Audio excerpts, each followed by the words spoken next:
Hi, my name is Matt. Welcome to Unbearable 73. Now it's time to review Outer Range Episode 3. As I did with Yakimov S245, I'll be doing a light spoiler review, and in the following episode review, I'll follow up with some heavy spoiler based comments, so to give some thoughts after you guys have seen the episode. The first episode of this season contains detailed information for the show and the season, so that's obviously not going to be in this one. And I'll conclude with a full summary review, full spoilers, all my thoughts, things that after I've seen it as a whole, and this way. But again, full spoilers, so I can talk about everything. And as far as the production elements go, since they tend to film these things as one giant movie almost, I unless there's a change in each individual episode, something to highlight, I'm not going to comment on them. Only in the first episode. Now, first we'll do a follow-up to episode 2, okay?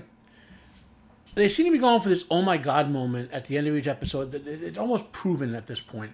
I don't know. I mean, I don't know if it's going to be a trend, but it seems like it is. I'm not too sure about the trend about it. You shouldn't be able to predict when those sort of moments are going to happen. Like if you watch an episode, you say, "Oh, we're 10 minutes in, about to happen," boom, and you get the oh my god moment. You should not be able to predict that.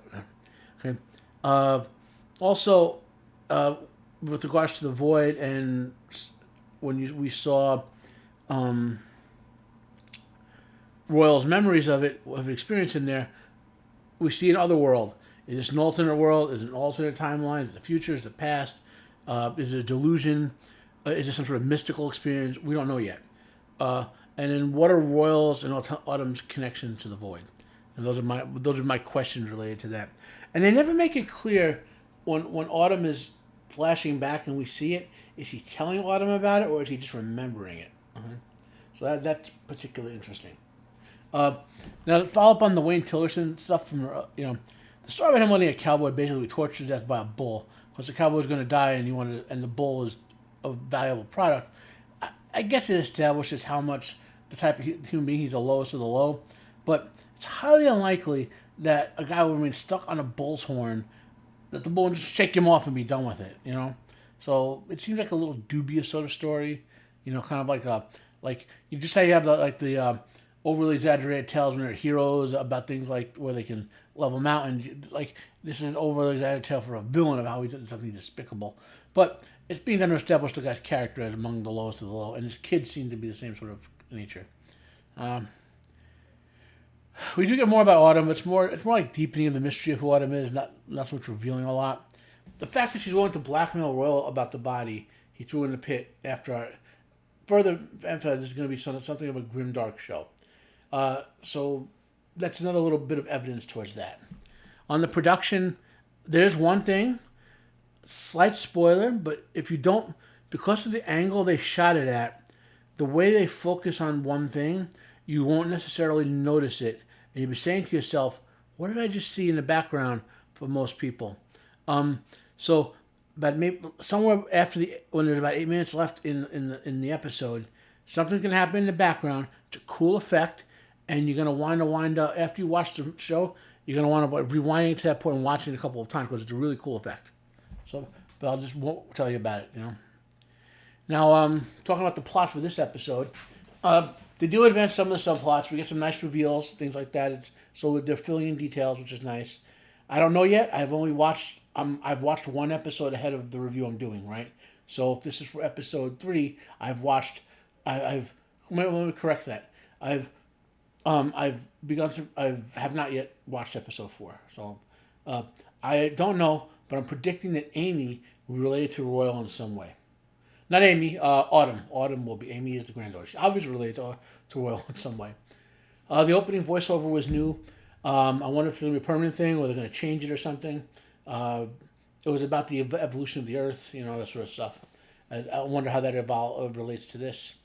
Now, it does look like the sheriff's election is going to be a plot that matters, but the question is, does it matter because it's just something that Joe Hick is doing that gets her through the plot, meaning just part of our storyline that's not, that, in other words, the election itself doesn't affect the major storylines with the Void and with the Tillersons and all that, or does the election in fact matter to resolve any of those plot lines? That's something we have yet to be getting evidence on. Now here's another thing to return on it, and I got this to this episode too. I don't know if they're intending that Royal's need to involve the void in his life is purposeful, or just for some reason we're supposed to think throwing stuff in as a safe way to dispose of things, because he does it again. That's a bit of a spoiler, but you'll see later in the episode. I'll talk about it. Like, why is he compelled to throw the body and then the thing in this episode in there? Like, why? He has a gigantic ranch. He could easily have buried that body somewhere 6 feet under with some rocks in the grave over it, maybe even burnt it and then buried it. Never would be found. Never. Same thing with the thing he throws in this, and there's actually even more ways to dispose of it. So some final thoughts on this episode. They seem to establish a pattern that the show's going to have a slow pace early on, build up, and then sort of explode into a little bit of a crescendo near the end. That's 3 episodes. I've noticed that pattern. Okay, and I'm okay with it. Some elements, not in terms of the story, but of how it's being woven together, reminds me of early Fringe, how they're sort of dropping certain details in, and you see something happen, but you're not sure how it relates. Then maybe next episode it ties in, that type of stuff. So it does remind me of early Fringe, which is a good thing, because early Fringe was great. I mean, the first probably 2 seasons of Fringe were 2 of the best seasons of TV you ever watched, and it finished good, but it didn't finish as strong as it started. At least 2-3 episodes, and I'm returning to this again, with Royal's obsession with the void hole. We see characters, we see our characters written as acting intelligent when it's an intelligent character, or drunk when they're drunk, or emotional when they're emotional. So the character acts consistently with how they are at the time. Now, a lot of times in badly written shows, the writers will do something, and the writers change episode to episode. Sometimes that causes it too. The show can be well written on most episodes when a writer comes in and who doesn't know the show, and he writes a bad episode. Sometimes a character is written purely as a plot device, and I'm not saying background characters. Background characters are all plot devices. Your main characters, who are there episode to episode, have an established pattern of behaviors and events.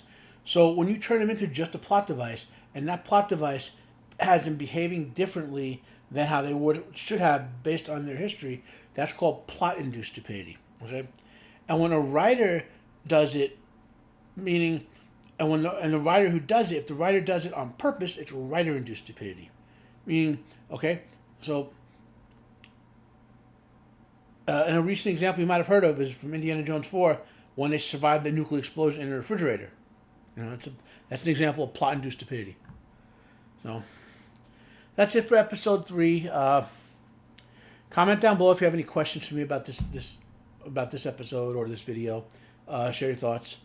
Share this video if you enjoyed it. Like if you like. Dislike if you dislike. Subscribe if you want to hear more from me. My name is Matt. This has been Unbearable 73. Have a nice day. I am out of here.